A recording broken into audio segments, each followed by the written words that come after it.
ভাই হাসিনা আমাকে যদি আবার আসে আমাকে কি করবে বলেন? ছেড়ে দেবে? সার্জিসে কিছু করবে? আব্দুল্লাহ কিছু করবে? হাসিনা তো ছিল তখনই তাদের কিছু করে নাই, তাদের কিছু করছে কার সিগনালে? বলেন, সমন্বয়করা বলতে পারবে মোহাম্মদপুরে কে কে ছিল? বলুক দেখি নাম।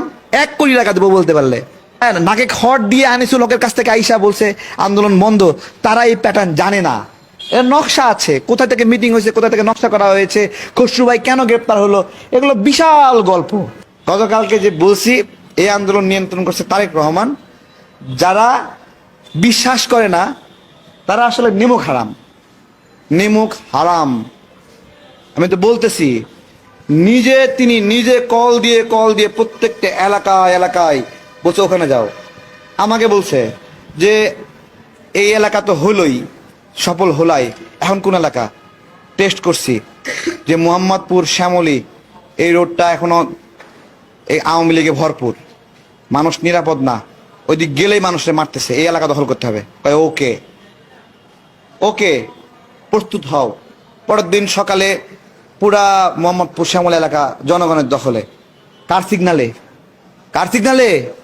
বলেন, সমন্বয়করা বলতে পারবে মোহাম্মদপুরে কে কে ছিল? বলুক দেখি নাম। 1 কোটি টাকা দেবো বলতে পারলে। তাহলে একটা প্রশ্ন করি, সব জায়গায় একসঙ্গে আন্দোলন হলো না কেন বলেন তো? মানে আন্দোলন তো কোন আন্দোলন সব জায়গায় একসঙ্গে হবে?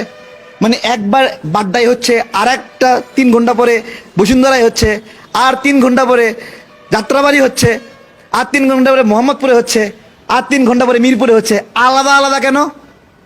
কারণ আমাদের একসঙ্গে সমন্বয় করার ফিটনেস ছিল না। তাই তো আলাদা আলাদা ভাবে আলাদা সময় এক একটা এলাকায় আওয়ামী লীগকে ক্রাশ করা হয়েছে, পুলিশকে ক্রাশ করা হয়েছে। এগুলো একটা নকশা, এগুলো একটা প্যাটার্ন এই আন্দোলনের। যারা এই আন্দোলনে যারা নাকে খড় দিয়ে আনিসুল হকের কাছ থেকে আইসা বলছে আন্দোলন বন্ধ, তারা এই প্যাটার্ন জানে না, এর নকশা আছে, কোথা থেকে মিটিং হয়েছে, কোথা থেকে নকশা করা হয়েছে, খসরু ভাই কেন গ্রেপ্তার হলো, এগুলো বিশাল গল্প। এই গল্পগুলোর ছবি ভিডিও সব আমরা একসময় প্রকাশ করব।